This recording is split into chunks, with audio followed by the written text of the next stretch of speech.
fancy intro music. Yeah! Woohoo!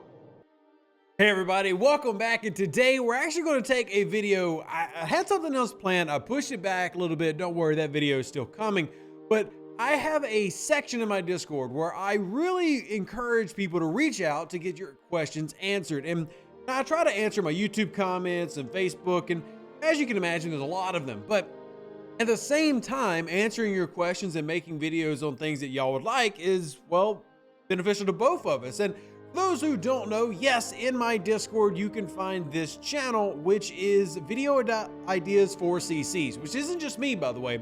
Every content creator in Star Trek Fleet Command has access to this channel, so they can all grow through here and see, hey, can we find, can somebody make content to help us better understand what is going on in this particular situation? So what we're going to actually answer today is, and I think this is important for every player, is what do you upgrade first when you're upgrading a ship? And this goes back into the type of style of player that you are. And it's something that I've been talking about quite a bit lately. What style of player? Do you do PvP? Do you do Armadas? Do you focus on a mix of both? And what's the most beneficial? We've even kind of expanded this in when we've talked about camping a little bit. Like, is it still viable? Who's it viable for? So we're going to kind of break down this a little bit today. Now, you're going to find what I do maybe a little bit different than what I recommend. So it's going to be one of those monkey say, monkey do things, or it's going to be do as I say, or not as I do. Depends on how y'all decide to go about it. But for example, here is my Defiant, and I'm about to upgrade it and take it to tier 7.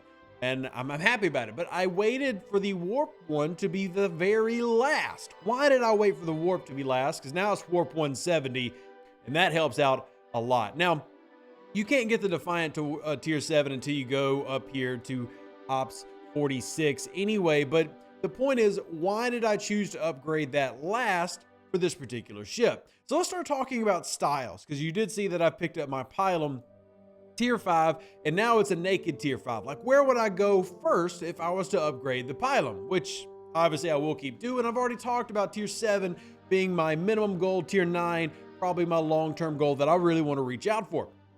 So the first thing to understand is what each different component upgrades. So if we're going to look at something like impulse engines, you're going to see your defensive stats getting a boost. So it'd be, these right here. So your dodge is going to get a boost particularly. Then your armor is getting a boost here, but that can also translate to hull health. Now, the key for me in generalized use, when I mean generalized, I'm talking non-players, no player involvement. Hull is what I care about the most. So for me, PVE grinding and Armadas, I'm looking for the first upgrade that actually gives this a bonus, hull. That doesn't mean that the mitigation stats aren't important. Mitigation stats help out. But as you can see, getting an armor bonus on a Pylum is not that big of a deal.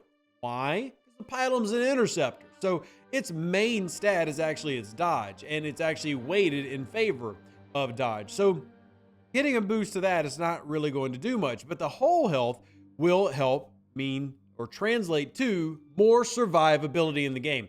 And that's kind of where you find the most usage for a lot of people. You want to last as long as possible. If you're PvE grinding, it means you want to get as much ships as possible in terms of destructive power. So if you're rep grinding, well, if doing one part means that you just added 5 more ships to your rep grind, well, that can translate to 100,000 more rep per run. And that matters for a lot of people.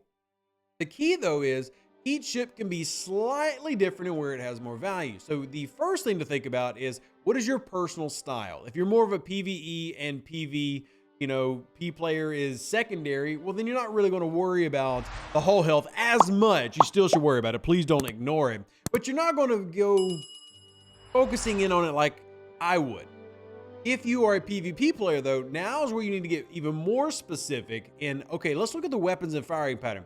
Now, that doesn't mean that hull health is not important, because it is. But one thing to note about weapons, especially with these new officers that are here, the strike team, and here we've got even the old school guys like Curon, and the hope for any good PvP fight is to end it as quickly as possible.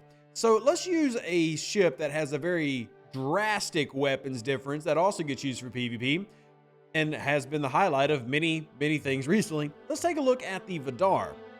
We can also use our tried and true Saladin, but I'm saving that for a little bit later. I feel like we do the Saladin content all the time. So let's calm down on the Sally and focus on something else. So let me hit the upgrade button real quick. This is a max one, but look at the weapons, power, and the firing pattern of these. And this is a critical thing to pay attention to. So min max right there, but then you scroll down, you'll see, well, recharge time 2, charge time 1, 1 shot.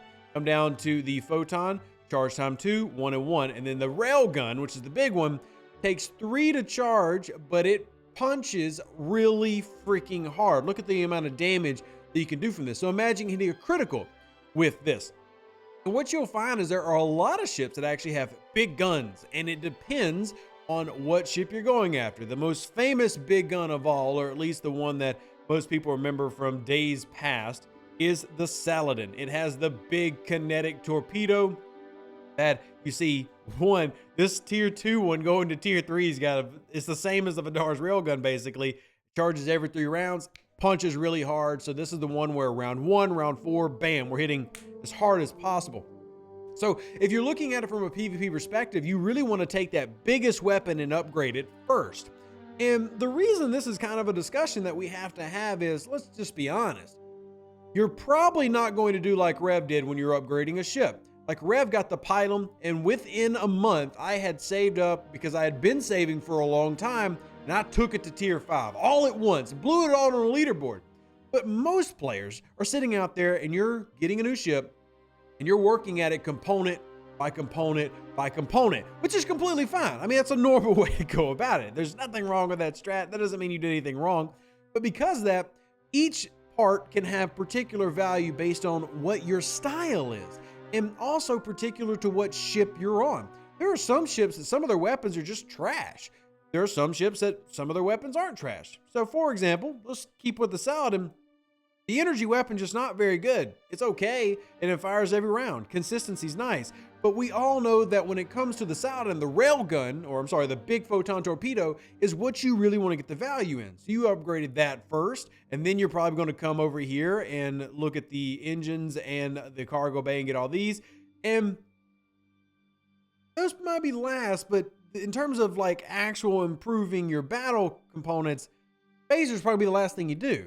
Now, it flips for me for miners. On miners, the first thing that I do is cargo bay, then the mining laser, and then the warp engine, and then I'll do all the other stuff because the weapons don't matter on a miner. You're not going out there to build a battle barge, though some of us do, but it's not the focus of that boat, right? That's not what everybody's going out to. And feel free in the comment section to correct me how important battle barges are and how you're going out there focusing on the one phaser weapon your Cavort has. But still, you technically kinetic, but anyway, they changed all that.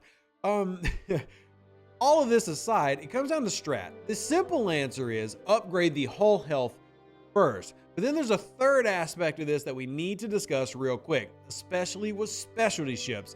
There is a legitimate argument for upgrading the warp range first on specialty ships because they're going to allow you to get out to the deep reaches of space quicker. For example, take a look at my tier 5 Fuchsia. Warp range is the first thing I updated. Why?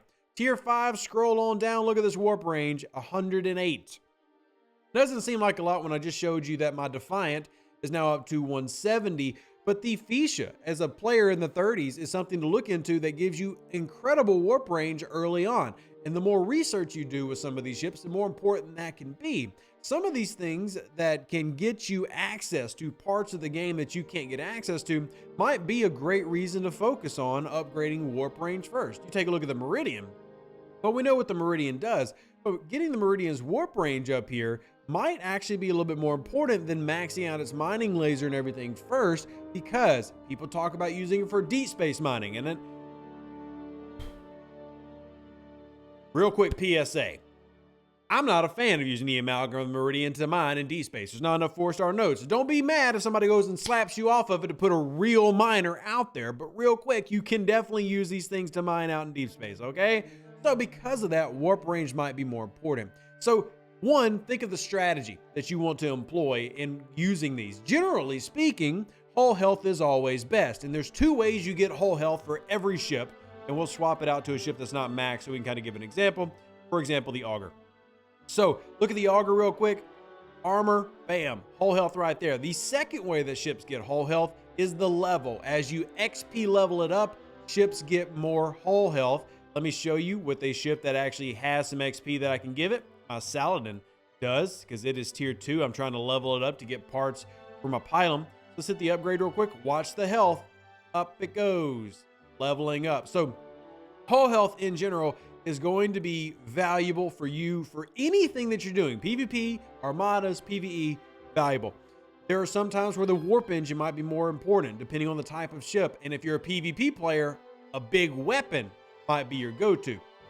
Generally speaking though, whole health is my usual answer, but it does depend on the situation. And hopefully now you kind of understand a direction that you should take, and curious if anybody has a difference of opinion here. But all I need you to do though is like this video, subscribe, and let me know what you want to see done on this channel. Videos, content, live streams, because as you can see here, we're more than happy to make content just for you, because y'all are the content and y'all are the community that we love so much. Live long and prosper. Stay safe for the Space Cowboys. Deuces, that's me. Catch you on the next one.